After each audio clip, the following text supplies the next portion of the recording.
बिस्मिल्लाहिर्रहमानिर्रहीम। अस्सलाम वालेकुम वरहमतुल्लाहि वबरकातुहू। नाज़रीन, आज की इस वीडियो में हम माइक्रोसॉफ्ट एक्सेल की शॉर्टकट कीज़ के बारे में जानने की कोशिश करेंगे। ऐसी कीज़ जिनका बेसिक लेवल से लेकर एडवांस लेवल के यूज़र्स को मालूम होना बहुत ज़रूरी है, और ये कीज़ की मदद से आप अपना जो बहुत लंबा काम है आप बहुत शॉर्ट टाइम में कंप्लीट करने के अहल हो जाएंगे। ठीक है, तो सबसे पहले हम बात करते हैं सम की। अगर आपके पास इस तरह से फॉर एग्ज़ाम्पल मेरे पास ये थोड़ा सा डेटा है और आपके पास बहुत ज़्यादा डेटा है और आप उसको एक ही क्लिक में जमा करना चाहते हैं, तो आप क्या करेंगे? तो उसके लिए मैं चाहता हूँ कि मेरा इस टोटल में और इस टोटल में ये सारा जमा होकर आ जाए। ठीक है, ये सारी लाइनें इस तरह से नीचे को जमा होते ही आ जाएं और ये जो कॉलम है इस तरह से ये यहाँ पर नीचे नीचे जमा हो जाएं। तो मैं यहाँ पर इनको एक ही बार सिलेक्ट करूँगा और सिलेक्ट करने के बाद आल्ट प्लस बराबर को दबाऊँगा, तो ये इस तरह ये सारे के सारे टोटल होकर मेरे सामने आ जाएंगे। नंबर 2, मैं चाहता हूँ कि यहाँ पर ये जो लाइन है इसको मैं एक ही क्लिक में, मैं माइक की मदद से नहीं बल्कि कीबोर्ड की मदद से पूरी लाइन को सिलेक्ट करना चाहता हूँ। तो उसके लिए मैं शिफ्ट प्लस स्पेस को दबाऊंगा, तो इस तरह से ही ये मेरी इस लाइन की सिलेक्शन हो जाएगी। इसी तरह अगर मैं इस कॉलम को सिलेक्ट करना चाहता हूँ तो मैं कंट्रोल प्लस स्पेस को दबाऊंगा, तो ये पूरे का पूरा जो कॉलम है वो सिलेक्ट हो जाएगा। नंबर 4, मैं ये चाहता हूँ कि ये जो लाइन है जिसमें ये मेरा डेटा ऐड है, मैं ये चाहता हूँ कि इस पूरी लाइन की सिलेक्शन करना चाहता हूँ। यहाँ पर ये मेरे पास थोड़ा डेटा है, हो सकता है कि आपके पास बहुत ज़्यादा डेटा हो जहाँ से आपको इस कर्सर की मदद से इस तरह आगे जाना पड़े, लेकिन आप अपने कर्सर की मदद से नहीं बल्कि एक ही क्लिक की मदद से आप अपना पूरा डाटा सेलेक्ट करना चाहते हैं। तो आप उसके लिए क्या करेंगे, कंट्रोल शिफ्ट और राइट एरो की दबाएंगे, तो आपका डेटा जहाँ तक सीक्वेंस वाइज होगा आपका वो पूरा का पूरा डाटा सिलेक्ट हो जाएगा। जहाँ से आपका सीक्वेंस टूट जाएगा वहाँ से वो डाटा एंड हो जाएगा। ठीक है, इसी तरह अगर आप अपने कॉलम को सिलेक्ट करना चाहते हैं, इसी तरह कंट्रोल शिफ्ट और नीचे वाली एरो की दबाएंगे, तो आपके कॉलम में जहाँ तक वो डाटा होगा वो वहाँ तक उसकी सिलेक्शन हो जाएगी। ठीक है। नंबर 6, अगर हम अपनी कोई लाइन हाइड करना चाहते हैं तो वो हम किस तरह से करेंगे। फॉर एग्ज़ाम्पल मैंने ये लाइन को सिलेक्ट किया और मैं अपने कीबोर्ड की मदद से कंट्रोल प्लस 9 दबाऊंगा तो वो लाइन हाइड हो जाएगी। इसी तरह मैं जितनी भी लाइनें यहाँ से सिलेक्ट करूँ और कंट्रोल प्लस 9 को दबाऊंगा तो वो लाइनें हाइड हो जाएंगी। ठीक है, अगर मैं इसी तरह किसी कॉलम को हाइड करना चाहता हूँ तो उसके लिए मुझे क्या करना पड़ेगा, उसके लिए कंट्रोल प्लस 0 दबाऊंगा तो वो कॉलम जो है वो हाइड हो जाएगा। ठीक है, इस तरह। ठीक है, तो चलते हैं हम आगे। अगर मैं चाहता हूँ कि ये जो फार्मूला मैंने लगाया है मैं इसको देखना चाहता हूँ कि इस फार्मूले में मैंने क्या किया हुआ है, यहाँ पर कौन सा फार्मूला लगाया है, तो उसके लिए मुझे क्या करना पड़ेगा, उसके लिए मैं कंट्रोल बैक टिक जो है ये स्क्रीन पर भी आपको नज़र आ जाएगा, इस तरह मैं दबाऊंगा तो आपको जो फार्मूला लगा है वो आपको यहाँ पर शो हो जाएगा। ठीक है, कि फार्मूला आपका कौन सा लगा है और कहाँ तक आपका फार्मूला लगा है। और अगर आप इस फार्मूले को फिर से गायब करना चाहते हैं तो आप फिर उसी तरह कंट्रोल बैक टिक को दबाएंगे तो आपका फार्मूला जो है वो चला जाएगा।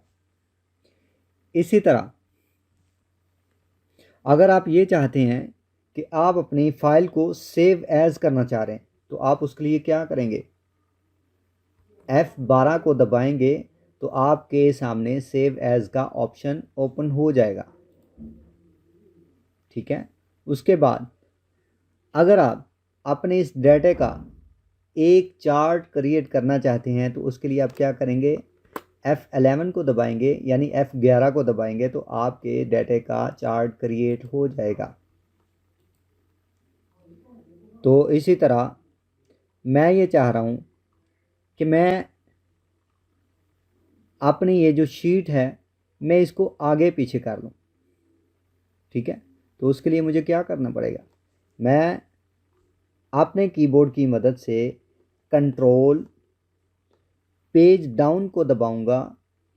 ठीक है, तो इस तरह से ये मेरी शीट आगे पीछे होना शुरू हो जाएगी। और इसी तरह मैं पीछे जाना चाहता हूँ तो मैं कंट्रोल पेज अप को दबाऊंगा तो वो शीट वापस जाना शुरू हो जाएगी।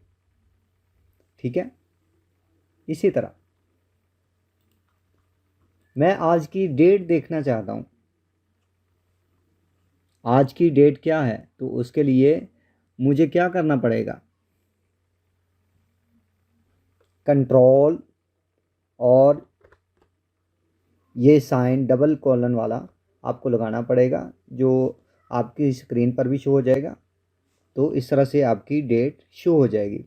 अगर मैं अभी का टाइम देखना चाहता हूँ तो मुझे क्या करना पड़ेगा, कंट्रोल शिफ्ट और ये डबल कोमा। ठीक है, तो इस तरह से ये आपकी डेट भी सॉरी आपका टाइम भी शो हो जाएगा। इसी तरह मेरे पास ये कुछ नंबर हैं और मैं ये चाहता हूँ कि मैं इनको अलहदा अलहदा करूँ, जो इंग्लिश है वो अलहदा हो जाए और जो नंबर हैं वो अलहदा हो जाए।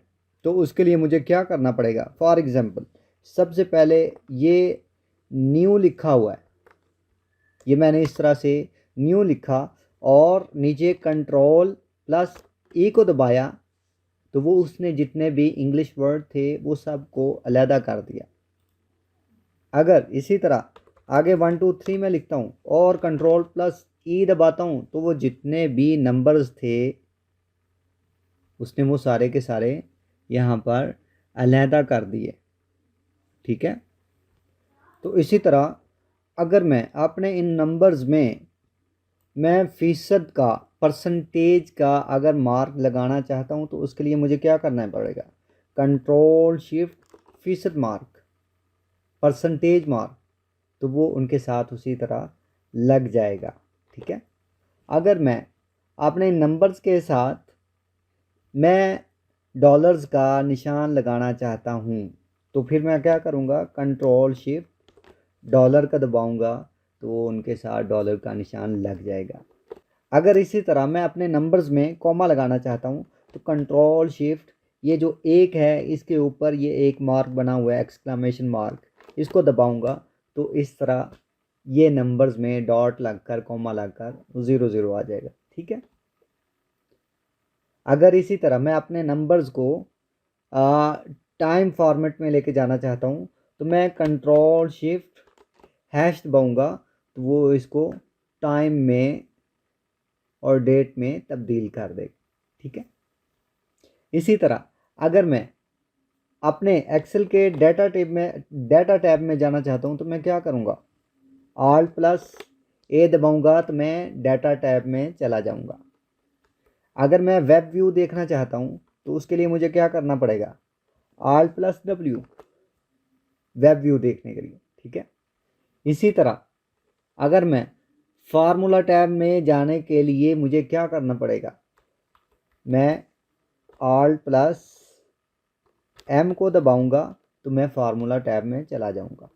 ठीक है, अगर मैं अपने माइक्रोसॉफ्ट एक्सेल में एक न्यू शीट ओपन करना चाहता हूं तो मुझे क्या करना पड़ेगा, मैं कंट्रोल एन को प्रेस करूंगा तो एक न्यू शीट ओपन हो जाएगी।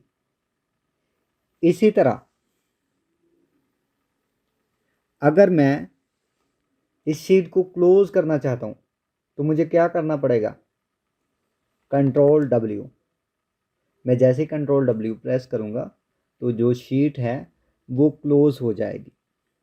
ठीक है, तो उम्मीद करता हूँ कि आज की ये वीडियो आपको पसंद आई होगी। इंशाल्लाह इसका नेक्स्ट पार्ट फिर से बनाएंगे, तो दुआ में याद रखिएगा। मास्सलाम।